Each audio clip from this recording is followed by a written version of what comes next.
बात करते हैं केमिकल फॉर्मूला के बारे में। देखो, जो भी केमिकल फॉर्मूला होता है, केमिकल फॉर्मूला का मतलब होता है कि ऐसा फॉर्मूला जो हम उस केमिकल के नाम की जगह पे लिख सके। जैसे एक तरीके से आप सिंबल बोल सकते हो, जब एलिमेंट का किसी चीज से डिनोट करते हैं तो उसको सिंबल बोलते हैं, और जब मॉलिक्यूल्स हो तो उनको हम क्या बोलते हैं, केमिकल फॉर्मूला बोलते हैं। तो हर एक केमिकल का एक फॉर्मूला होता है। तो हमने कहा कि सिंबॉलिक रिप्रेजेंटेशन होता है किसी भी कंपोजिशन कंपाउंड का।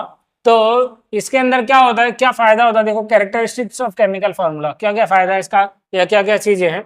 सबसे पहला क्या है, द वैलेंसीज और the charge of the ion must balance. तो हम चाहे वैलेंसी की बात करें चाहे हम चार्जेस की बात करें किसी भी आयन पे, तो हमेशा क्या होना चाहिए, बैलेंस होना चाहिए। ठीक है। अगला क्या है, when a compound is formed, मान के चलो कोई भी कंपाउंड बन रहा है, कोई भी कंपाउंड बना, चाहे मेटल हो चाहे वो नॉन मेटल हो, symbol of metal comes first, after that second. मतलब कहने का मतलब है, जैसे मैंने NaCl लिया, एक एग्जांपल लेते हैं NaCl को और अच्छे से समझते हैं कि है कैसे। देखो बच्चों, NaCl लिखा हमने। अब जो ये Na है पहला वाला, तो वो क्या रहेगा, आपका मेटल रहेगा। क्या रहेगा, पहला रहेगा मेटल, और दूसरा जो Cl रहेगा वो क्या रहेगा, नॉन मेटल। तो यानी कि कभी भी केमिकल फॉर्मूला लिखोगे तो जो पहला रहेगा उसको हम क्या बोलेंगे, मेटल बोलेंगे। और मान के चलो कोई भी पॉली एटॉमिक आयन है, कोई भी पॉली एटॉमिक आयन है। पॉली एटॉमिक का मतलब आप जानते हैं जिसमें बहुत ज्यादा एटॉमिसिटी हो।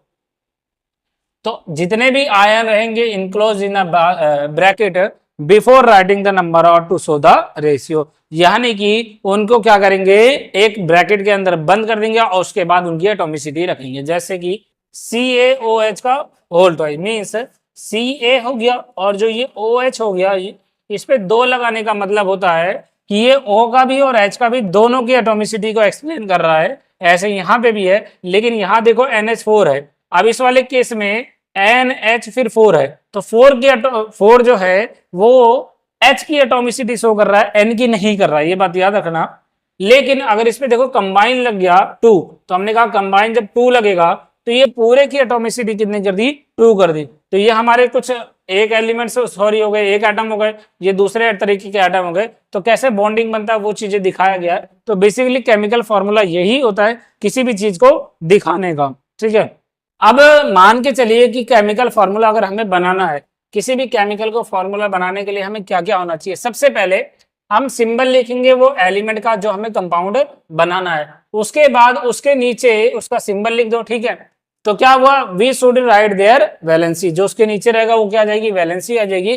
फिर क्रॉस मल्टीप्लाई कर देना दोनों की वैलेंसी में, कंबाइनिंग आइटम। उसके बाद जो पहला आइटम रहेगा उसको दूसरे वाले के वैलेंसी के साथ, और जो दूसरा आइटम है उसको पहले वाले के वैलेंसी के साथ।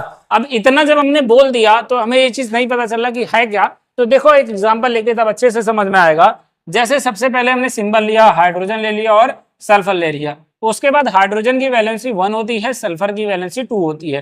अब इसका मल्टीप्लाई इससे होगा और इसका मल्टीप्लाई इससे होगा, तो ये H2 बन जाएगा, H2 और S1 हो जाएगा, क्योंकि 1 से मल्टीप्लाई करोगे। तो इसका नाम क्या हो गया, हाइड्रोजन सल्फाइड हो गया। ऐसे ही अगर मैं सिंबल लूं, H का लूं और Cl का लूं, तो H का भी वैलेंसी बोले तो हाइड्रोजन की भी वैलेंसी 1 होती है और तुम्हारा Cl का भी वैलेंसी 1 ही होता है। तो जब इसके क्रॉस मल्टीप्लाई करेंगे तो ये इससे होगा और ये इससे होगा, तो H का 1 आ जाएगा और Cl का भी 1। तो जब सेम सेम रहता है तो हमें लिखने की जरूरत नहीं है। तो उसका नाम क्या हो गया, हाइड्रोक्लोरिक एसिड, जो कि आप HCl के नाम से जानते हैं। हमारे पेट में पाया जाता है, स्टमक में पाया जाता है, फूड को डाइजेस्ट करने के इस्तेमाल में आता है हाइड्रोक्लोरिक एसिड। तो इस तरीके से हमारा कोई भी केमिकल फॉर्मूला बनता है।